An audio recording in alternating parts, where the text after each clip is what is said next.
Hi everyone, I'm back and welcome back once again. Today I'll be giving you a quick review on this new game called Magic Legends. Yeah, disclaimer though, this game is still on beta and expect some ping issues, DC, crashes, network problems, and other in-game UI differences. Also glitches.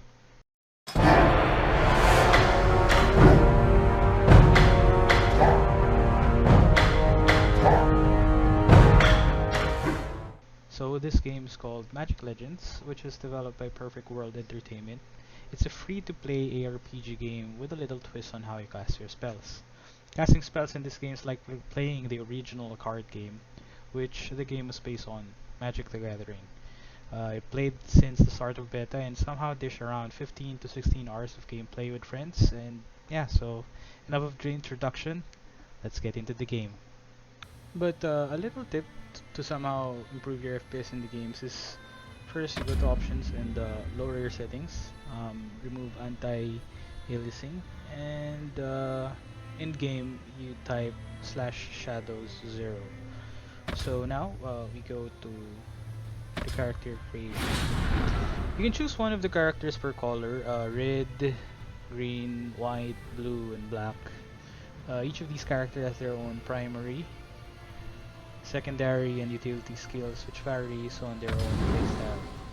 So normally the red and green is melee, the blue and black is mid-range, while the white is long range. You'll also be able to unlock other classes for your main character later at later levels or buy it from the real money shop. So here are some customizations. Also, there's a sixth character class you can get the Numeric Assassin, but you can unlock it via buying the booster packs or buying it in the game with a hefty price. Upon creating character, you will be able to start the game in story mode, follow the quests, and you'll be able to set foot in various maps of the game. Now let's talk about the UI. You have here your main character, your secondary ability, your utility, your spells, your HP, your mana pool, and your mana surge. You also have here your mini map and your quests. So for the mana surge, normally this one fills up and you can use it to activate your spark ability, which is unique per character. Also, casting mana surge increases the regeneration of your mana in combat. Now for the special thing about this game, the spells. In the spell book, you'll see a list of spells you have. You will be able to obtain most of the spells by playing and progressing through the game. The color of the spells you get normally starts with what color affinity your character is. So for example, my character is on the red affinity, so most of my spells I acquire are from the red school. You can make your own deck at some point in the game and can slot up to 12 spells per deck. Unfortunately, unlike real MTG, you can only combine 2 colors for the meantime. Hopefully, in the future, they will be able to update it.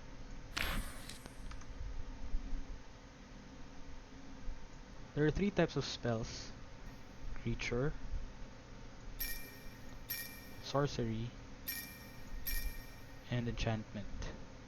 For the creature, you have the basics like the power and toughness, spell pages required to rank it, the DPS, the health, and the special abilities if it has. It also has a rarity and the points needed.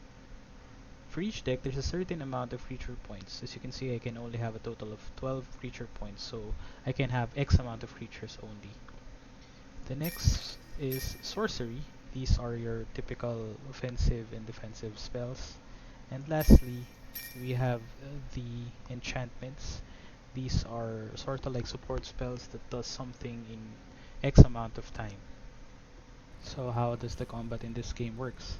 So normally, your left click will be your primary attack, and it generates mana when you are in combat. This mana is used to cast your spells. As you can see here in this Earth Elemental, The casting cost is 2 red and 2 generic mana. Whenever I cast any spell, there will be a random spell drawn after. As you can see, it's recharging and waiting for the next card to be drawn.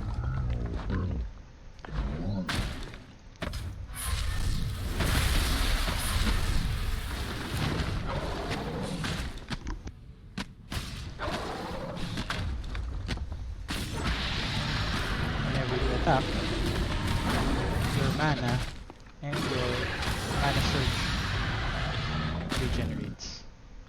When you use your mana surge ability, your regeneration of mana is increased.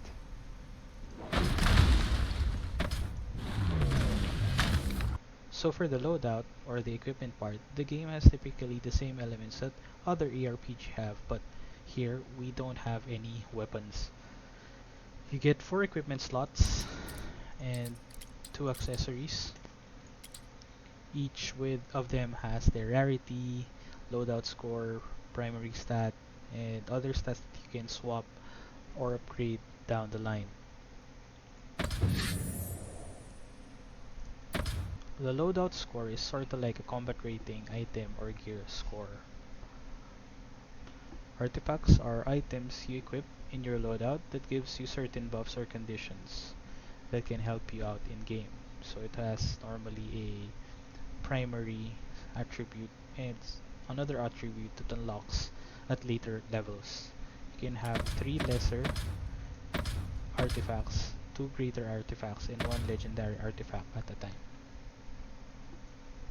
When your class reaches level 30, you get a trait, and you can slot it in your trait tabs. If you have a chance to get another class to level 30 down the line, you can still equip the trait of that class, and you can have up to 3 traits at a time. There's also one trait that you can get in the booster pack.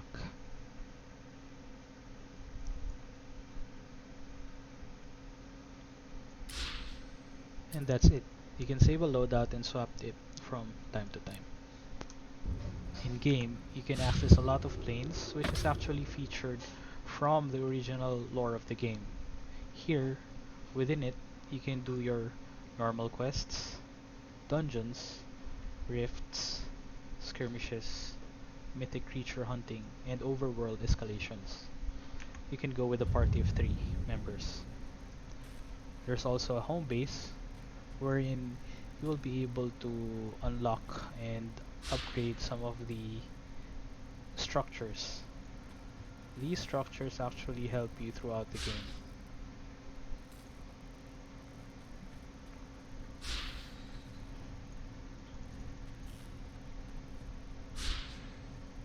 Also, it will show you here the in-game currencies. Your planar mana, which you can actually get from anywhere around the world. Orb shadows, which you get from bosses. Gold, and Aether, which normally are used to spend in upgrading spells or buying things in the game.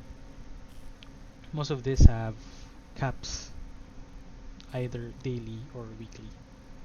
Then there's a social hub in the game called the Sanctum, wherein you will be able to see other players.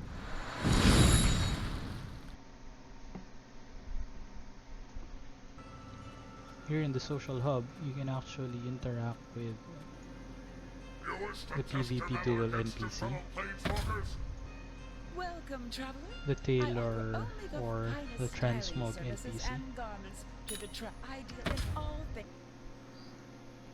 and the Consignment Broker NPC, or sorta like the auction house.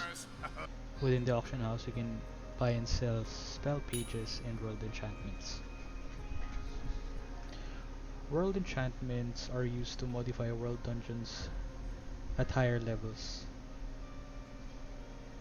Example of this is using the Font of Riches, which will grant you plus amount of drop gold in the world or in missions. Apparently it's not showing in here. Also here you can buy items that are sold in the in-game shop.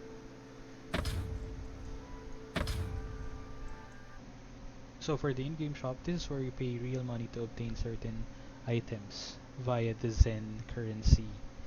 So we have here the featured items, a battle pass that's 1,000 Zen, which is converted to 10 USD.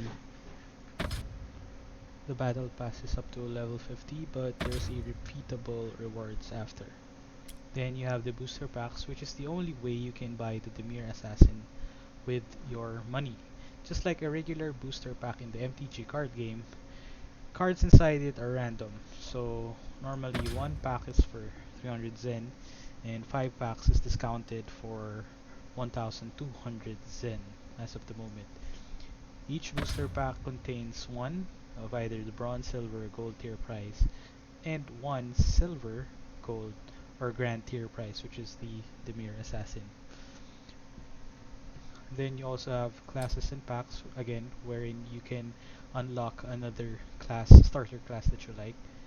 Also cosmetics and boosting service, like plus loot rewards, enemy rewards, mission rewards, and loadout, costume, character name, and character slot. Technically, that's it for the review. My thoughts about the game: it has a lot of potential, but with regards to monetization for this game, I'm quite not sure, especially if you want to unlock future classes for the game. Buying booster packs with no guarantee or pity system to get specific class can be really expensive if RNG hates you. But for the times 2 drop rates, I'm somehow fine with it, as I think it's not a big deal since most ARPG games are grind games wherein you'll really be able to get some of the items when you grind more in the game. I really like the spell randomness and the deck building. I just hope they will be able to make a system wherein you can use more than 2 colors in your deck, just like in the MTG card game. With regards to replayability, hopefully they can add more content, but since it's beta, I can understand that they're also trying to check the game's health at the moment. With beta comes unstable ping and frequent in-game bugs, which I understand will be present, but hopefully they get to check the feedbacks of the people playing the game. They normally go for daily maintenance, and since the start of beta, I've seen some improvements on the gameplay experience, whether it be ping connection problems, rubber banding, and other UI issues or glitches. So far, I like it and I would recommend people to play it, not just because I'm a fan of ARPG and the MTG card game, but it's actually a game with good potential. Hopefully, monetization won't destroy it. So if you like the game and you want to try it, go to Arc Games Perfect World Entertainment to try and check out this free game. Or you can message me and we can play or party sometimes in game.